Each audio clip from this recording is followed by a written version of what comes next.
Hey everyone! Easy A was released in theaters this weekend, so I went to go see it yesterday. So here's my movie review. Part 1. Cast and Plot. The movie was directed by Will Gluck and it starred Emma Stone. Some of her co-stars included Ali Mashaka, Amanda Bynes, Stanley Tucci, Patricia Clarkson, Lisa Kudrow, and Thomas Hayden Church. I thought it was a really great ensemble cast. Casting Emma as a lead was a really good decision. I think she had really good comedic timing and she was able to, put like emotions and get the audience to, like empathize with her and understand what she was going through. The parents in the movie, Stanley Tucci and Patricia Clarkson, were hilarious. They were kind of like hippie, modern, quirky parents, and they just made all the scenes with them and Emma just absolutely hysterical. Amanda Bynes was also in this movie. Apparently she is no longer retired from acting, and she is kind of the rival of Emma Stone. She's in charge of like the youth religious praising group at school. Praise Jesus and all that jazz. And she kind of has it out for Emma to kind of help her to guide her in the right direction.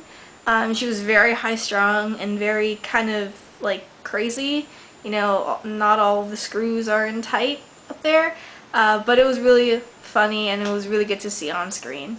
So it was a very good casting, some big names in there, and I think they all did their parts, pretty well, I think. So the plot follows loosely, kind of, sort of, but not really. It's based off of The Scarlet Letter, written by Nathaniel Hawthorne. I remember reading that in high school, and I actually did read it. I didn't watch the movie. And it follows this woman, Hester Prynne, who gets named an adulterer because she sleeps with the priest of the town, even though she has a husband who I think is on his way from England, maybe, and she has a newborn baby. So the townspeople, they make her put on a red A on her clothes so that everybody and their mothers will know that she is an adulterer. So they're reading this book in Emma's English class, so she kind of takes on that personality and goes with it, and she runs with it very far. But I wouldn't say it's really based on the story. They just happen to be reading it in the school in their class. So that's kind of where the whole Scarlet Letter, Red A thing comes in, but it's really not that big of a plot point. Part 2. The script. I think that the writers did a very good job with this. It was a very well-written teen movie for, 2010. There were a lot of jokes, a lot of pop culture references that, teenagers and young adults will definitely understand. And there's also references that, older groups would find funny. It was a very, good comedic script that they had. But of course, they added in their dramatic parts where it got a little bit more serious and talking about like real issues about the movie. So I think the writers did a really good job, and the lines were very quick. The actors delivered them very, very well. So I was really happy with that. Part 3. Something to think about. There are a lot of messages in this movie, as there always are with teen movies based in high school. The first and obvious one is about rumors and spreading lies in school. It usually happens, among girls, which is the case in this movie. I really hope that people watching this, especially those in high school, they understand how out of proportion a rumor can get with someone. And you know, when I was in high school, there were a few rumors that just spread like wildfire and went crazy. And I just don't understand how or why people would want to say things and do things to each other. So it definitely touched base on that, and how, you know, you can say one little thing and people will text it, or, you know, write little notes in class to their friends about it, and it'll just go crazy. Another big, obviously big message was the topic of having self-respect for yourself. Girls nowadays, you know,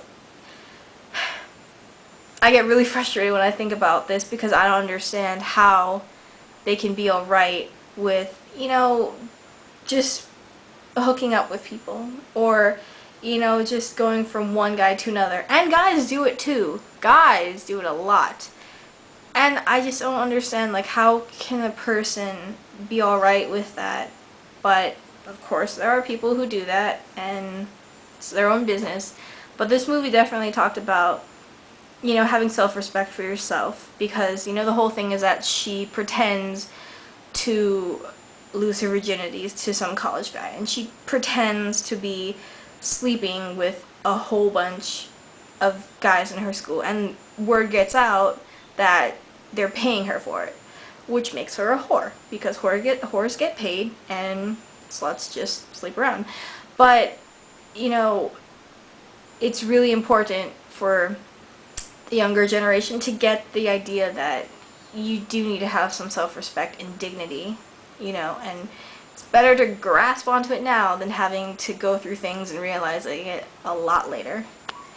Just a heads up, I will be possibly spoiling some things in the next 10 seconds, so if you don't want to know, if you haven't seen the movie, then mute it and then unmute it when I give you the thumbs up, okay? Okay, so this is part 4. John Hughes is sacred. I say this because I am a huge John Hughes fan. I don't know anyone else who loves John Hughes and his movies as much as I do. Granted, I haven't met everybody in the world, but I'm pretty sure I'm at the top of the list. But I digress. There were a lot of things online and on blogs and forums that I saw before seeing this movie that were linking Easy A to John Hughes, and they were saying that how it's like a teen movie of our, you know, generation, how he wrote all the teen movies of the 80s. And I can understand that. It was a good teen movie. It had the same kind of lessons and storylines that John Hughes wrote about. And there were a lot of references, just one particular segment where Emma Stone is speaking about John Hughes. And I think she says in the movie, like, it's part of the lines that she goes, unfortunately, John Hughes did not write my life, or something to that effect. And I was alright with all the references because they were very funny, and I got all of them, of course. But it was the last 2 minutes of the movie that royally upset me. And this is why. I have a problem when movies of our time make, like, physical imitations of John Hughes movies. And I know I'm probably being a big asshole and just getting overprotective and being ridiculous, but I didn't like the ending at all. It completely changed my mood, and I just sat there in the last 2 minutes not smiling, not laughing, not thinking it was funny. And I didn't like the ending. I think you should not try to imitate John Hughes, because that is, like, untouchable. You know, just leave it as is. Honor it in a way where you're not trying to copy it. But I understand it's just me being picky and probably being an ass, but that's how I am, and that's alright with me. So, thumbs up, unmute it, I'm back. So, overall, I really did enjoy this movie. It was really well done, I think, with all the writing. The actors were on par, all the jokes, and, you know, all of the lessons and messages that they wanted you to get out of it. So I would definitely recommend this movie. Definitely go see it if you can.